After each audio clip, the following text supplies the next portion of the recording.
ڈرامے جو تاریخی بنائے جاتے ہیں تو ڈرامے دیکھنا تو ہم جائز نہیں کہتے، اس میں بے حیائی بھی ہوتی ہے، مگر جو بنانے والے ہیں وہ کہتے ہیں کہ ایک ماحول جب کریٹ کیا جاتا ہے، ایک ماحول دکھایا جاتا ہے، اس سے تاریخ اور ہسٹری آپ کے دماغ میں زیادہ اچھی طرح سے بیٹھتی ہے۔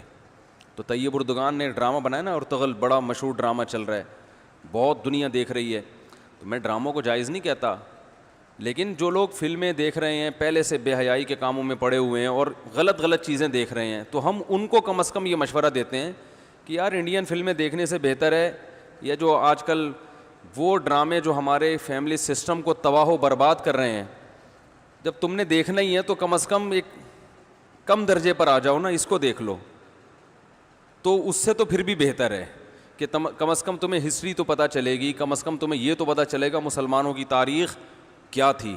اور ایسے صرف دعاؤں سے کام نہیں بنا، انہوں نے بڑی بڑی قربانیاں دی ہیں۔ سلطان محمد فاتح نے بہت بڑی قربانی دے کے قسطنطینیہ فتح کیا تھا، دنیا کی سب سے بڑی توپ بنائی تھی اس نے، اور آج ہماری صرف باتیں توپ ہیں، باتیں ایسی کریں گے جیسے بہت بڑی توپ ہیں ہم، کوئی عمل ہمارے کیا ہیں زیرو، نہ سائنس میں آگے، نہ ٹیکنالوجی میں آگے، نہ مذہب میں آگے۔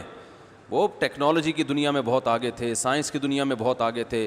سلطان محمد فاتح نے جب قسطنطینیہ کو فتح کرنے کا ارادہ کیا، استنبول کو، نبی کی پیش گوئی تھی کہ میری امت میں جو طبقہ استنبول جو فتح کرے گا نا وہ جنتی ہے، تو صحابہ کے دور سے کوششیں ہو رہی تھیں، اور استنبول میں 1000 سال سے خلافت قائم تھی عیسائیوں کی، اور اسے کوئی فتح کر نہیں سکتا تھا۔ ابو ایوب انصاری رضی اللہ تعالیٰ عنہ گئے، وہ نہیں فتح کر سکے، ان کی قبر وہیں بنی، بڑے حملے ہوتے رہے، اتنی چوڑی دیوار میں نے خود دیکھی، اس کی میں نے ویڈیو بھی بنائی تھی، اور اتنی لمبی دیوار شہر کے گرد کہ اس کو ناممکن اسباب کی دنیا میں، ایئر اٹیک تو ہوتے نہیں تھے نا اس زمانے میں، جانا تو پیدل فوج نہیں تھا، جائے گی کہاں سے بھائی، چڑھے گی کیسے اس پہ، سیڑھیاں لگا کے جو چڑھتے تو اوپر انہوں نے گرم تیل گرم ہوتا تھا، اس کے دیگ رکھے ہوئے ہوتے تھے، تو وہ دیگ الٹتے تھے تیل ڈال کے، کوئی چڑھ نہیں سکتا تھا، بہت زبردست ڈیفنس تھا، کوئی میلی آنکھ اٹھا کے دیکھ نہیں سکتا تھا، اور جتنی لڑائیاں ہوئی سب ناکام ہوئی تھیں۔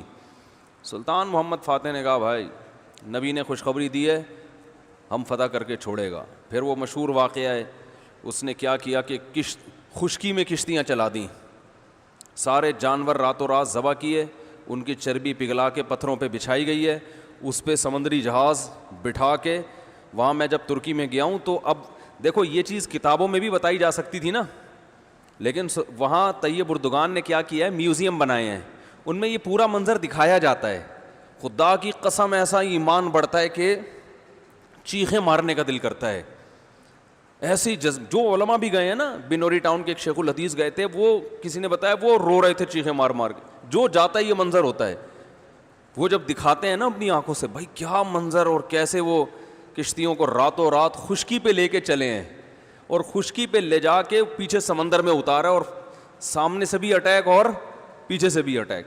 انگریزوں نے لکھا ہے، گوروں نے ہسٹری میں، کہ یہ اسباب کی دنیا میں ممکن نہیں ہے، بہت بڑا کارنامہ انہوں نے سر انجام دی، اور راتوں رات۔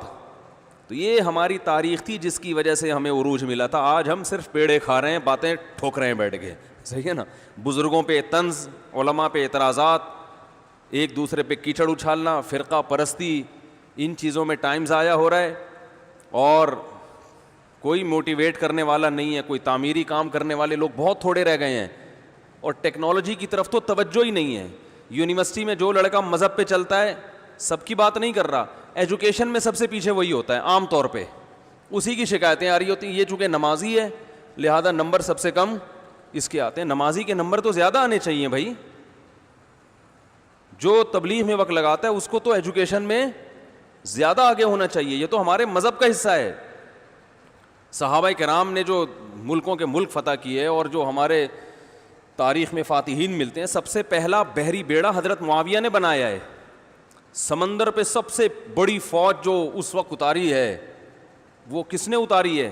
حضرت معاویہ رضی اللہ تعالیٰ عنہ نے، اور نبی نے پیش گوئیاں سنا دی تھی پہلے کہ سمندر کی لڑائی ہوگی، اس میں جو شہید ہوگا اسے میں جنت کی خوشخبری دیتا ہوں، اور آپ صلی اللہ علیہ وسلم نے سمندر میں شہید ہونے والے کو زیادہ بڑا شہادت کا درجہ عطا فرمایا۔ میں نے تو سمندری لڑائی کے فضائل پر احادیث جمع کی تھیں. ایک میرا بیان ٹوٹلی اسی پر ہوا تھا کہ سمندری لڑائی کتنی اہم ہے. نبی کو معلوم تھا میری امت سمندروں پہ بھی چلے گی. سمندر پہ چلنا ٹیکنالوجی کے بغیر ممکن ہے کیا؟ پھٹے لگا کے بیٹھ جاؤ گے اس پہ کہ ملاحوں کو بلاؤ گے یار تم مچھلیاں پکڑتے ہو تو 2-4 پھٹے یہاں بھی, او بھائی لڑنا ہے اس پہ تو سامنے والا بھی لڑے گا.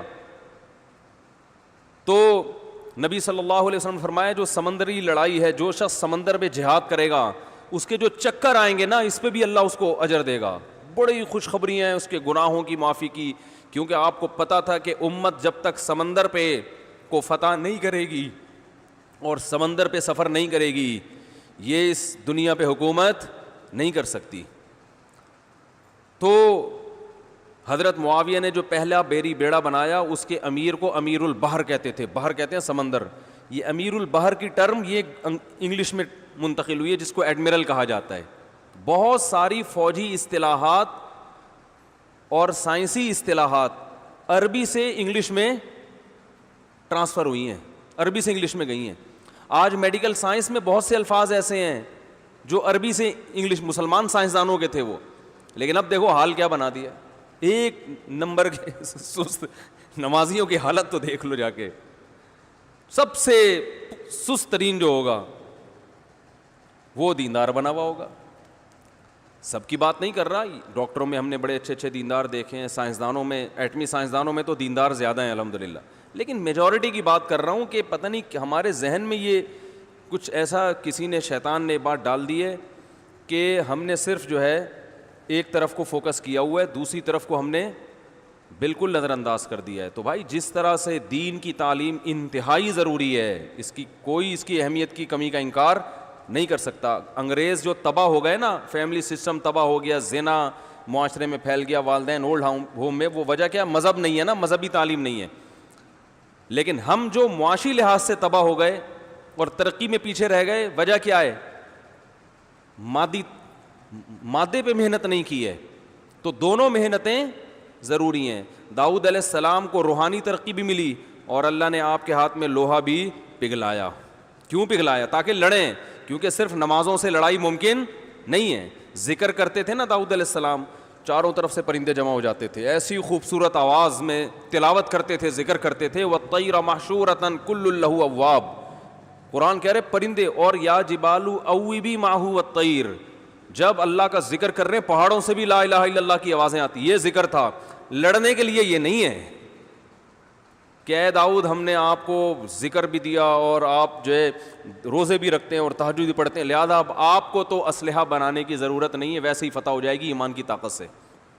نا نا نا نا نا, زرہیں بناؤ, قدر فی السرد, صحیح ہے نا, کڑیاں بناؤ, فوج تیار کرو. لڑائی کے لیے اصول بولتے کیوں نہیں بھائی, کچھ اور ہیں. تو دونوں چیزیں نہیں ہیں. داؤد علیہ السلام, سلیمان علیہ السلام کے گھوڑے بھی تو تھے, انہیں کیا ضرورت تھی گھوڑوں کی بھائی؟ کہتے میں اللہ کا اتنا عبادت گزار ہوں, میں اسباب اور وسائل کیوں, میں مصلی بچھاؤں گا, دعا مانگوں گا, ملک فتح ہو جائے گا. او بھائی گھوڑے رکھے ہوئے ہیں, صحیح ہے نا. ان کو پیار کرتے تھے گھوڑوں کو, کیونکہ اس زمانے میں گھوڑا اور ٹینک برابر تھے, بلکہ ہوائی جہاز تھا گھوڑا اس زمانے میں. تو جنگیں گھوڑوں کے بغیر نہیں ہوتی تھی, گھوڑے تیار کیے ہوئے ہیں. تو لڑے ہیں وہ لوگ اور اسباب اور وسائل اختیار کیے ہیں. آج ہم پیڑے کھانے والی باتیں کرتے ہیں اور پیڑے کھا رہے ہیں بیٹھ کے, اور سمجھتے ہیں کہ بس یہ قرآن خوانیوں سے اور آیت کریمہ سے مسائل کیا ہو جائیں گے حل. تو یہ بھی ضروری ہے بھائی, وہ بھی ضروری ہے. تو میں بتا رہا تھا کہ وہ جو ڈرامے کی بات کر رہا تھا, تو ماحول بنانا پڑتا ہے نا. تو طیب اردگان نے کیا کیا کہ کیونکہ جو لبرل لوگ ہیں وہ ایسے ڈرامے, ایسی فلمیں بنا کے نا نوجوان نسل کا دماغ خراب کر دیا انہوں نے. اتنا دیکھو, اب محمد بن قاسم کو بھی لوگوں نے ڈاکو کہنا شروع کر دیا ہے, معاذ اللہ. وہ شخص جو سندھ میں اسلام لانے کا ذریعہ بنا, اگر وہ ڈاکو تھا تو اس سندھ میں اسلام کون لے کر آیا؟ انگریز کہے گا تمہارے تو اسلام, جو بر صغیر میں اسلام آیا سندھ کے راستے سے, سندھ کو تبھی باب الاسلام کہا جاتا ہے نا. بر صغیر میں اسلام کہاں سے آیا ہے؟ سندھ کے راستے سے. پھر پورے انڈیا میں بھی پھیل گیا اور بنگلہ دیش, برما, کہاں تک پھیلا ہے. تو انٹری جو ہوئی ہے محمد بن قاسم کے ذریعے ہوئی ہے. پروپیگنڈا دیکھو, وہ بھی چور, وہ بھی معاذ اللہ وہ بھی ڈاکو, محمود غزنوی بھی ڈاکو. وجہ کیا ہے؟ جس کے ہاتھ میں میڈیا ہوگا نا چلے گی اور سنی اسی کی جائے گی, آپ جو کچھ بنا کے پیش کر دیں. تو طیب اردگان نے کہا بھائی ان کو انہی کی زبان میں جواب دینا ہے. ناول لوگ نہیں پڑھتے, رسالے نہیں پڑھتے لوگ, تو نوجوان طبقہ فلمیں ڈرامے دیکھتا ہے. تو اس نے کہا ڈرامہ بناؤں گا, اور ایسا بنا کے دکھایا کہ آج رپورٹیں یہ آ رہی ہیں بہت سے غیر مسلم مسلمان ہو چکے ہیں. تو میں عام لوگوں کو وہ ڈرامہ دیکھنے کا مشورہ نہیں دیتا, اس میں عورتیں بھی ہیں اور کچھ کہا جاتا ہے, میں نے نہیں دیکھا وہ ڈرامہ, بے حیائی کے مناظر بھی ہیں, لیکن میں ان لوگوں کو جو غلط چیزیں دیکھ رہے ہیں ان سے کہتا ہوں یار کچھ دیکھنا ہی ہے تو پھر ادھر دیکھ لو, جو نہیں دیکھ رہے وہ کچھ بھی نہ دیکھیں, وہ پھر اس کے بعد پھر آگے بھی جائیں گے, وہ یہ دیکھ کے پھر وہ ان کو شوق پیدا ہوگا ذرا فلمیں بھی دیکھیں. اور جو نہیں دیکھ رہے وہ تو بچے رہے ہیں, جو دیکھ رہے ہیں تو بری چیزیں دیکھ رہے ہیں تو بھائی یہ دیکھ لو پھر, تو اس سے کم از کم ایک کریٹو سوچ پیدا ہوگی تمہاری, اور کم از کم ایک تعمیری سوچ پیدا ہوگی, مسلمانوں کی ہسٹری کا تمہیں پتہ چلے گا.